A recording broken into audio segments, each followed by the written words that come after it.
Hello, hello, hello. Here we are again. It must be coffee time.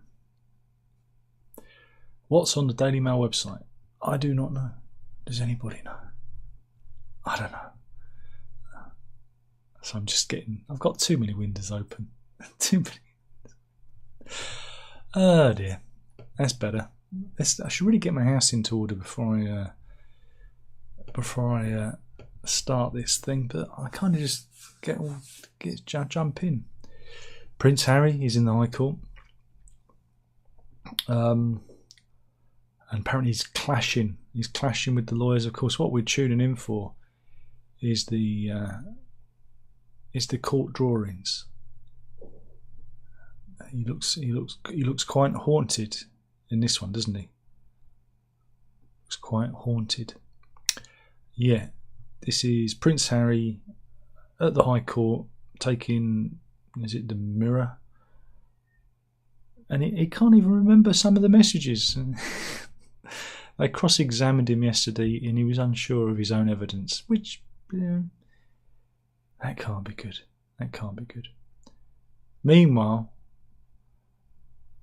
Dishy Rishi, or Fishy Rishi, depending on whatever aspect you're looking at, we've got these lovely barges. Wait a minute, that looks like a luxury cruise ship, which is where all the boat people are going. Ping. All the boat people are going, staying on there. Apparently. Blimey. Looks all right, doesn't it? It's got a disco. Wait a minute. I think I'm going to come across on the channel in a boat just so I can stay here. Look, you've even got somewhere to put your handbag. Is this right? Is this right? This is the MS Victoria, and it's even got its own sauna and hot tubs and things. Sounds like luxury, but yeah, this is what apparently this is what they're going to be using to house some of the boat people who've come over the channel. They're going to. The Home Office is expected to house 1,000 arrivals aboard 2 vessels, likely to be moored in Merseyside and potentially Teesside. The names of ships and location be kept closely under wraps. However, the MS Victoria has been used for temporary accommodation of Ukrainian refugees in Scotland and is due to be available in the coming weeks. Looks quite deluxe, though, doesn't it? Meanwhile, this is consumer news.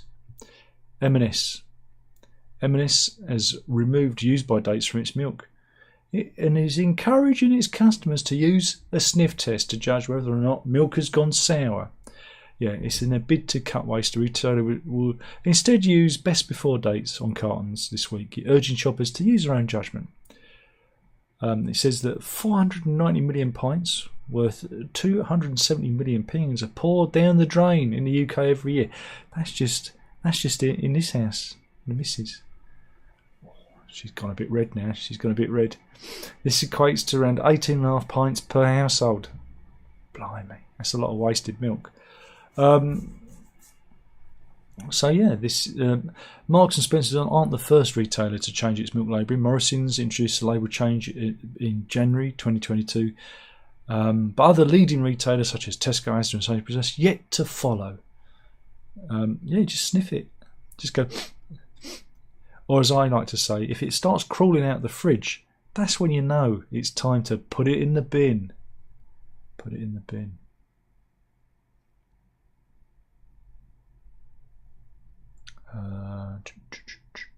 We've got a heat wave coming. Get ready for a scorcher, says the Met Office. Again, they're talking about this Iberian plume. Oh, who fancies an Iberian plume? Sounds like something from the Kama Sutra, doesn't it? Apparently temperatures will increase tomorrow and on Friday and Saturday, but cloud, rain and thunderstorms will sweep in over the weekend, and the nights will be humid. I woke up I can't remember what time it was, 5:30, 20 to 6, no sheets on me. I was freezing cold, freezing. My body's saying it's summer, but my my nether regions were saying it was winter because I sleep in the nip. There you go, ladies. There you go. Easy access. And I can't bring on the humid nights. That's what I say. And then I won't wake up so blooming cold. So yeah, we're going to have a heat wave sweeping across the UK. There are pictures. Shall we have a look at some pictures? Okay then. Look at the heat sweeping in, and on Friday, 24 degrees. There we go. It's going to be great. Kids will be moaning. It's too hot. What else have we got? Does your dog need to lose weight? I don't know. Oh, wait a minute. This is a story we have covered. Then there's been an update. This is important. Forget the fat dog story. That's not important.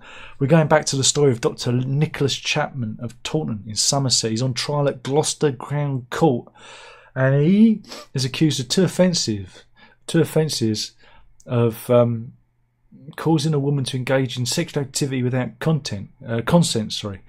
The woman, who can't be identified, she's accused the doctor of putting his semen into cups of coffee that he'd made. Yeah. Now, we talked about this. Now, I've never done this. Why would you? Seriously. You've got to be a whole new level of pervert to do that. But anyway, the woman said, I first noticed that when Dr. Chapman made me a coffee about a year ago, it tasted salty. I spat it out immediately and saw a gloopy substance at the bottom of the cup. Over a period of time, Dr. Chapman made a number of cups of coffee, but I did distinctly remember not drinking them. I also recall Dr. Chapman showing me pictures on his phone, and these were mostly of his pet dog. However, when he was scanning through, there were images of his erect penis. Yes. And then he went, you shouldn't have seen that. But here he is. Here's the dirty doctor. Go away, OBS update. He's wearing a mask. And again, we discussed the science of this. Does semen settle to the bottom of a hot cup of coffee? Now, I'd have thought that the heat would have dissipated it, But yeah. She said, on one occasion, I was with a friend when we suspected something was up. We tried to fish the contents out, but I didn't know what it was. I expected to find semen at the bottom of my cup. There was also remnants around the rim of the cup. I made a decision to take steps next time. I believed it was happening again. So the woman made contact with a friend and they devised a cunning plan. The next time Chapman made her coffee, this is going to put you off your bacon sandwich, Mrs. She said she tipped some of the contents away and she could see stringy, gooey remains around the rim of the mug. She said she took pictures, which were timestamped September the 14th at 3:15 p.m, and emptied the rest of the contents of a container and gave it to a friend who stored it in her freezer. She told the jury that arrangements were then made to hand the sample over to the police. GP was arrested and suspended from his post when the allegations came to light. But we want to know the forensics of this, What has the forensics been collected? That's what we want to know. I'm just reading it on. Okay. Right, here's a picture of Gloucester Crown Court, because we're getting to the nitty gritty now. This is what we wanted to know. Are you ready for this? Analysis of the coffee made on September the 13th, 2021 found semen and DNA provided a match to the defendant. So there you go. He was arrested by police and during an interview said he was shocked and denied putting semen into the woman's coffee. It's not so much a smoking gun, more a dribbling cock, isn't it, really? Chapman then later claimed due to a medical condition that he's had since he was a teenager, he emits semen while defecating and some residue might have remained on his hands. What? That's a new one.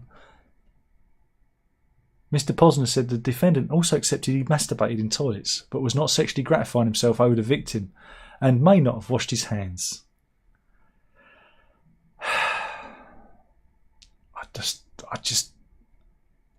We got there though. We finally got that the mystery gloopy substance in the cup was indeed semen that matched the doctor.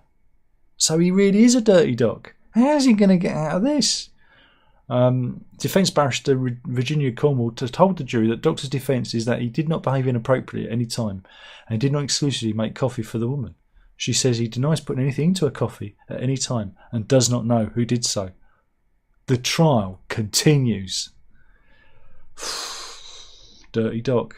Dirty dog. Right.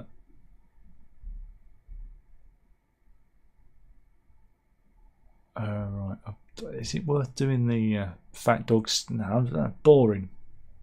Boring. Yeah. Oh, we've got more about a little bit about Philip Schofield. Oh, here we go. This is Sky News, right? On Sky News, they used an actor to reconstruct Harry's phone hacking case. That's Lawrence Dobietz, and there you go. So that could come up in a Trivial Pursuit question. Who is Lawrence Dobietz? You can say he played Prince Harry on Sky News. Apparently viewers were left baffled because he doesn't really look like Harry at all, does he? He hasn't got that haunted look. Mind you, in this picture, he looks a bit more like Wayne Rooney, doesn't he? What else have we got? Oh no. Again, we talked about this yesterday.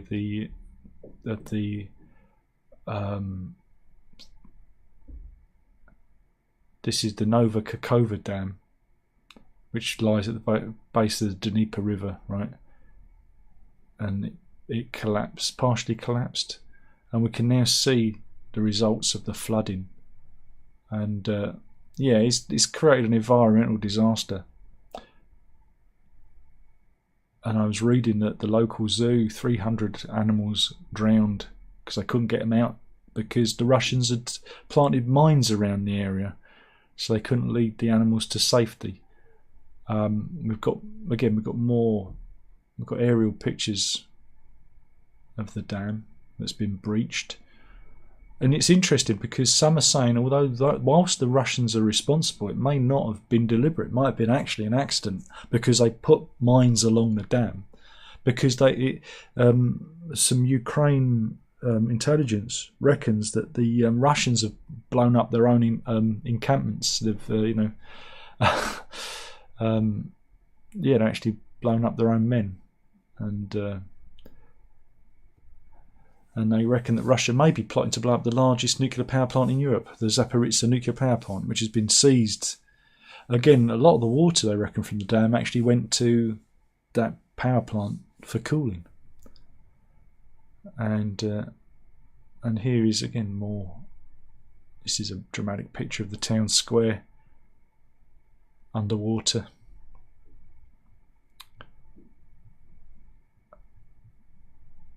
It's pretty terrible stuff. It's an environmental disaster, and there's a poor lady, and this is in Kherson in Ukraine.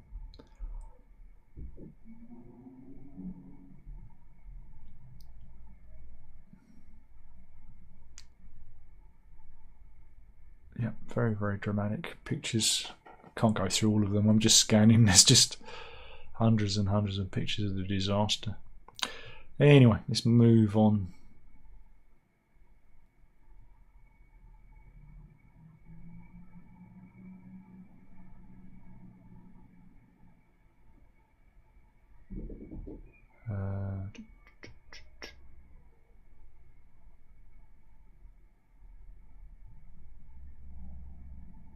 Let's go to Poundland. This is This is Poundland in Worcester.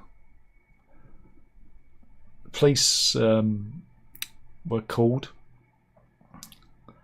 because when shoppers went past the abandoned Poundland unit, they got a whiff of something.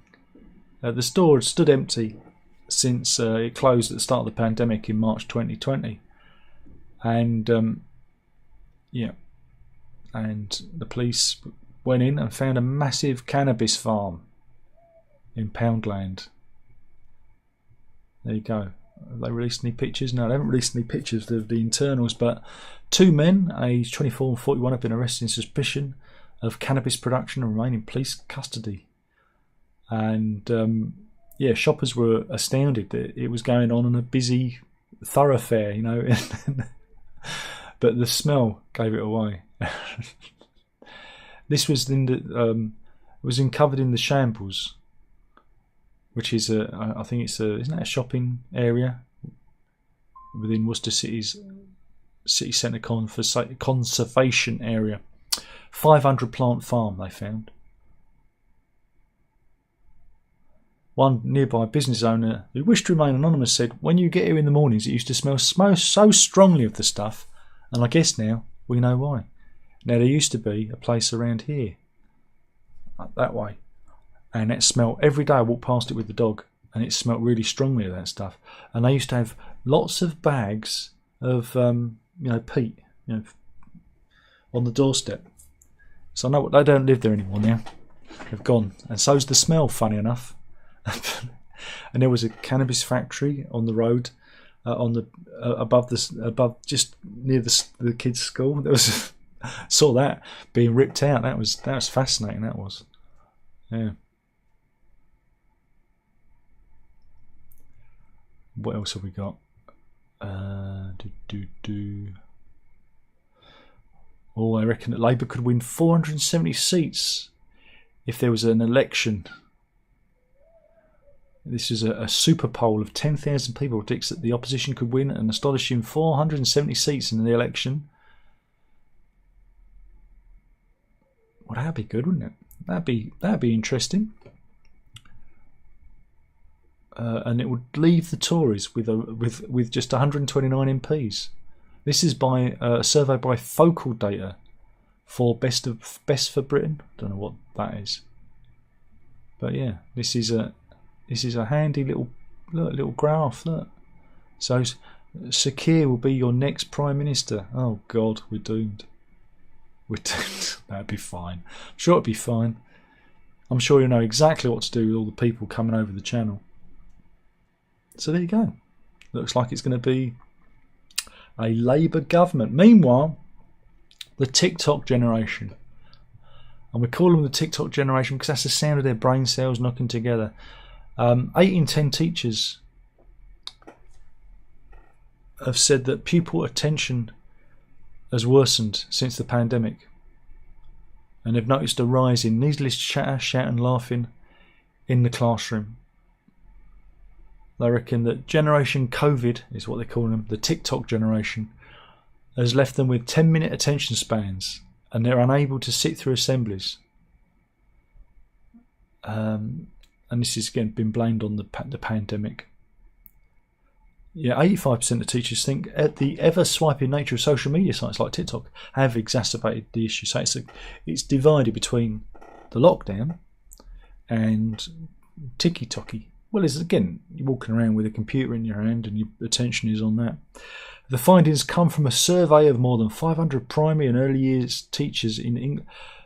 This is primary school. This isn't even secondary school. And here's a stock picture of some children asking, Miss, can I go to the toilet? No. So they don't let the kids go to the toilet anymore. That's why they've got short attention spans, because they're all busting their bladders. It's true. So there you go. As the lockdown calls you to... What was I talking about again? Anyway, let's move on.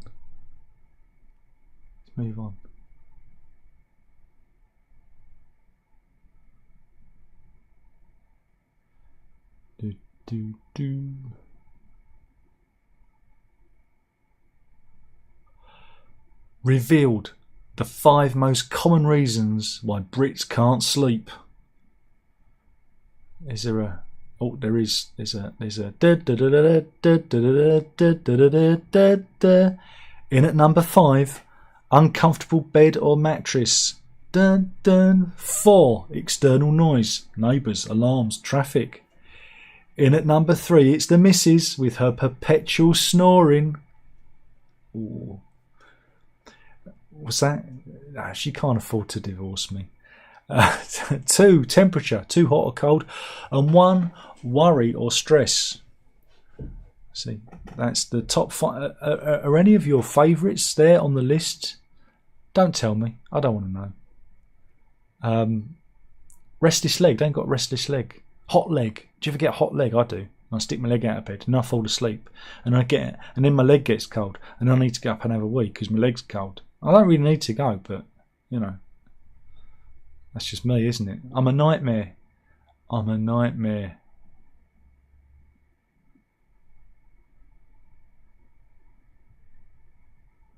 Wow. The Daily Mail have revealed. Are you ready for this? Are you ready for this? I'm waiting for it to load. The clap map of Great Britain. Hooray! There you go. This is England's gonorrhea hotspots mapped out. I'm surprised Norwich isn't doing well. I thought Norwich would have been higher. But yeah, there's been a massive increase in STIs. I remember when they used to be called STDs. Do you remember when it was STDs? STIs now because it's a bit more polite. Don't like talking about disease. They're softening language. George Carlin. Go and look up George Carlin, softening language. It's STDs. Now it's STIs. But yeah, there's been a massive increase. And they reckon that changes of behaviour have caused gonorrhea to soar to a 100-year high. Around 1.2% of people live in Lambeth. Lambeth is the hotspot, I reckon. London is the hotspot, but Brixton and Lambeth, Brixton and Clapham topping the charts. Yeah. Clapham.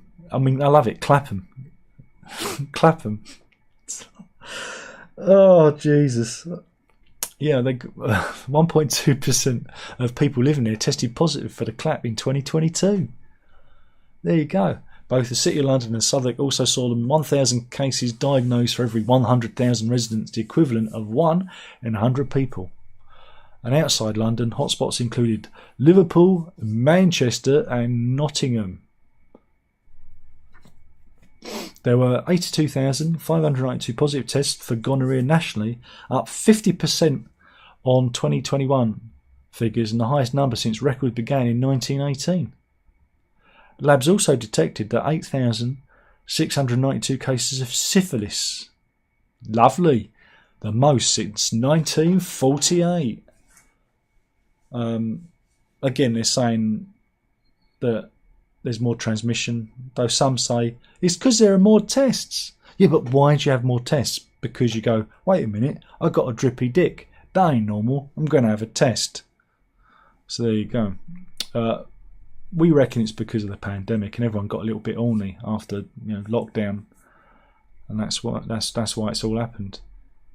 But yeah, and there's even a lovely little graph there for you.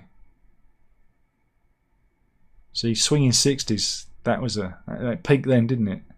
In the 90s, no one was having it, and then skyrocketed upwards again. There you go. So. And that was gonorrhea, and here's our mate syphilis. Ah, jeez. Do you remember when they was threatening super gonorrhea, weren't they?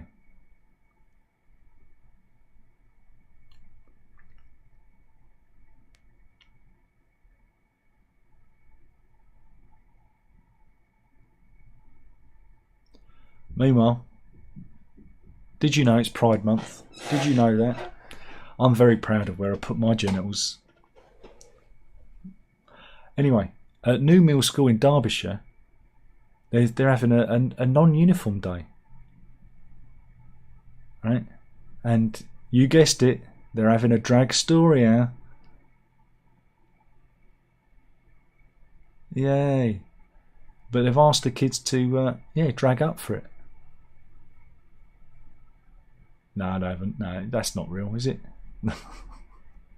Yeah, secondary school urges kids as young as 11 to wear full-blown drag for Pride Day. That can't be right, can it? It can't be right. Yeah, they may express themselves by doing something small like wearing a tutu, makeup, or painting their nails, or going all out in full-blown drag, the letter said to parents. Science teacher Thomas Robertson, with the backing of the head teacher Heather Watts, insists that drag is an art form that is fundamental to the LGBT plus community, that challenges the norms as a celebration, as a form of protest.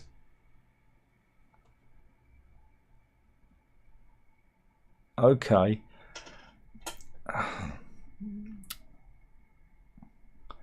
So yeah, apparently, parents aren't too happy about it, and the school has not yet responded to a request for comment from the Daily Mail.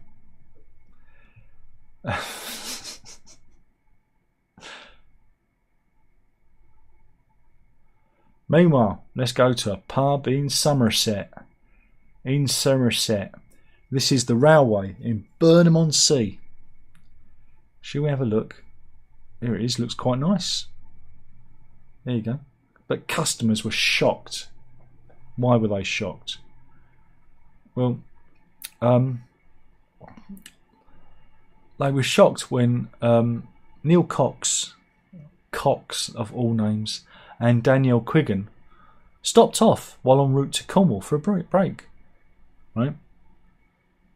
But they decided to turn up in the nip because they're naturists. Yeah. And the pub served them. Yeah, pub served them. But yeah, here they are. They went in, they enjoyed their meal, and the pub served them. And this caused outrage. Apparently. Because there were concerned families there. But the owners later defended their decision to serve the two friends, stating that the establishment prided itself on inclusivity and they welcome everyone's individuality and differences. But some diners were less impressed and left negative reviews on TripAdvisor, claiming they had no choice but to leave after staff continued to serve them. But it's not an offence to be naked in public in England, Wales, unless it can be proven that a person's taken off their clothes to upset or shock people. Or someone's been, offended. They've acted in an inappropriate manner. But there you go. So, have you ever had a nude drink in a pub? It's usually at the end of the night, isn't it? When you've had too many that you start taking you. Oh, is that just me then?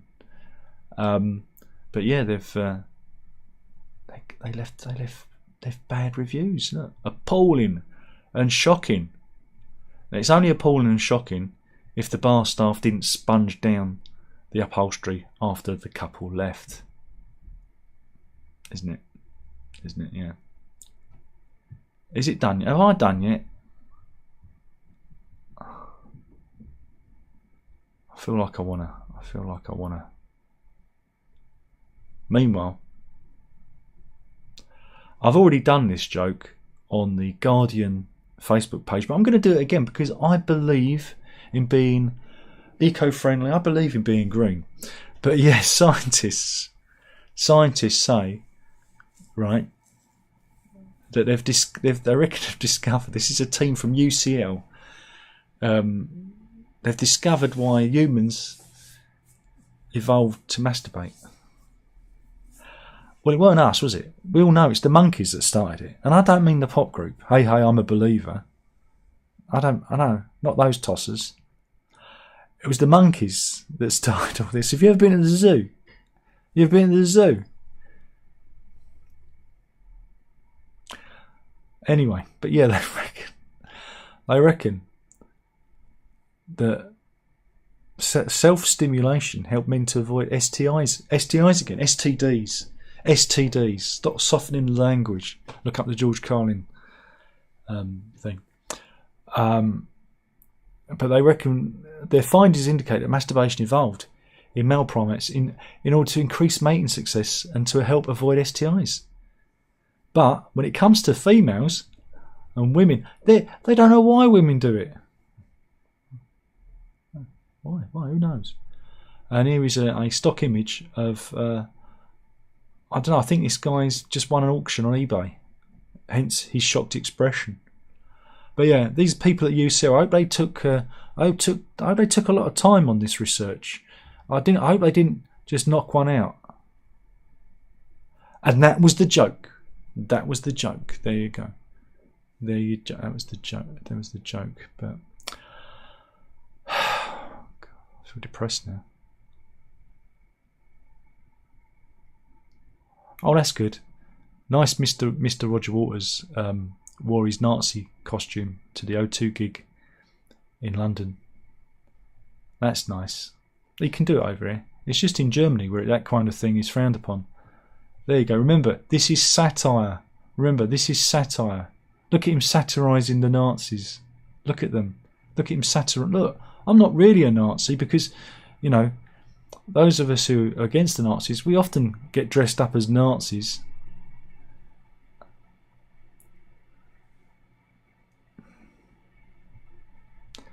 Good old Rog.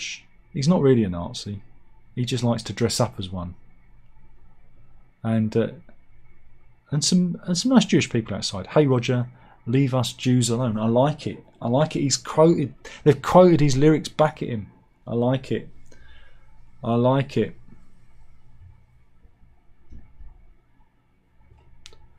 We've got any. Funny thing is, I've actually got an animal story today.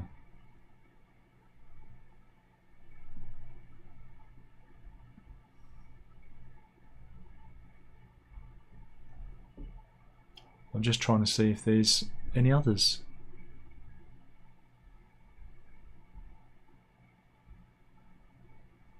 Meanwhile, I'll do this one. This is a good one. This is in Maidstone in Kent on Sunday evening, and some kids were having some fun in the summer sun in the evening. There they are. They're playing with gel guns. Just playing, having a good old game, right? You know, because that's what you do. Because, you know, it's nice being young, being carefree, just having fun. But yeah, it didn't end too well for him because the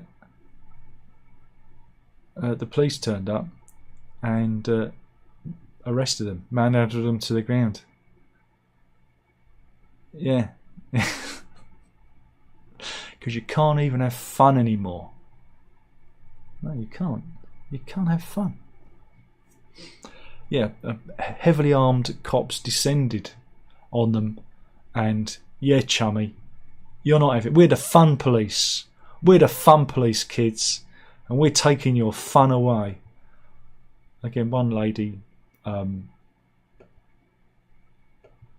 them, the police arresting them, and said it was disgusting. Their kids making them lay on the floor. Yeah. But yeah, Kent police said it'd been called because there were reports of a real gun. No, it was a gel gun, not a real gun. And yeah. So kids, stop having fun. No fun for you. Leave those kids alone. See, tied it into Roger Waters again.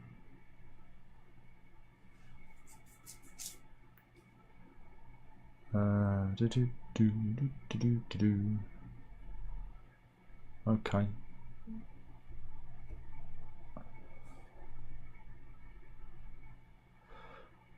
Who can forget?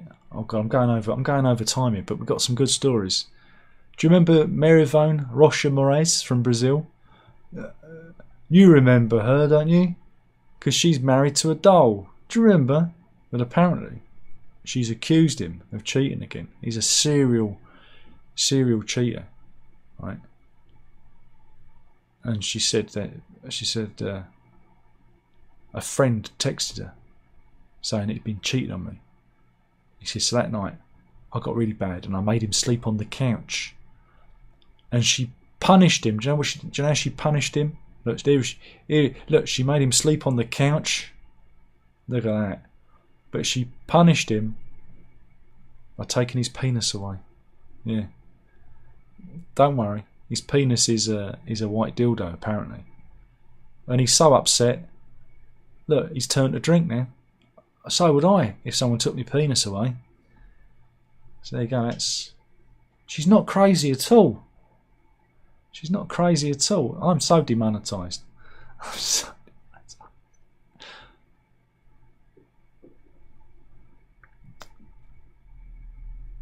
So yeah.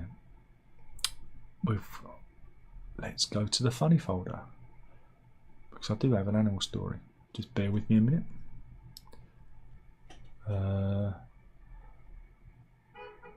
Honk. Honk. Right, this is the story of a flying squirrel. Yeah, a flying squirrel. This was filmed in Thailand. And well, it's a very interesting video of this squirrel. Let me get queued up. He's playing with the thing, and then he just kind of plays dead. He plays dead like he's a murder scene. Look. See, just very. He should get an award for his acting. Ready? 1, 2, 3. I like that. Yeah. So the squirrel, it looks like the broom has fallen on him and killed him. That's clever, that, isn't it? Don't worry, he's all right. He's just play acting. It's his own murder. Here he is getting in position, and there he is, dead. But we've got news from Loughton. Yes, Borders Lane in Loughton, right? This is top news. A crow attacks pedestrians. I don't know if that is the actual crow. It could be, couldn't it? But yeah, a teenager has told how he was dive bombed twice in Loughton by a squawking crow, which also attacked a woman, leaving 2 holes in her head. Several attacks have been reported on Everything Everything Forest after an anonymous Facebook post this evening highlighted a large bird targeting pedestrians walking on Borders Lane. Sandra Davy Azapardi posted and said, my granddaughter's mum got attacked today. She came home with blood in her hair and 2 holes where it pecked her. Kelly Miles said her son Billy was attacked on his way home from college. In his words, the crow came out of nowhere and dive bombed the back of his head. Stunned, he heard the squawk and picked up his pace, but it looped around, came at him again, hit him once more, flapping through his hair. He wasn't hurt, he just found it very, very strange. Well, again, this time of year you've got crows, they've got their young, and it's probably territorial. We do sometimes walk along there. It's a parade of shops along there, and we do walk along there with the dog, so maybe we should investigate. But yeah, an actual animal story from my neck of the woods. That's good, isn't it? And that was the news today. Let's see if there's anyone in. 7 people in, God blimey. Nobody likes it. Runs in. Brain cells ready together, indeed. Shane says, yes, gave him a clap, indeed. Dan says, just get off work. Good morning, everybody. Good morning. And Run says, I'm going to check out George Carlin. Do. He's one of my favourite comedians. But soft language. It's a very good skit. There's an animated version on YouTube. Let me see if I can find it for you. Then I can post it. And this was done, crikey, 20 odd years ago.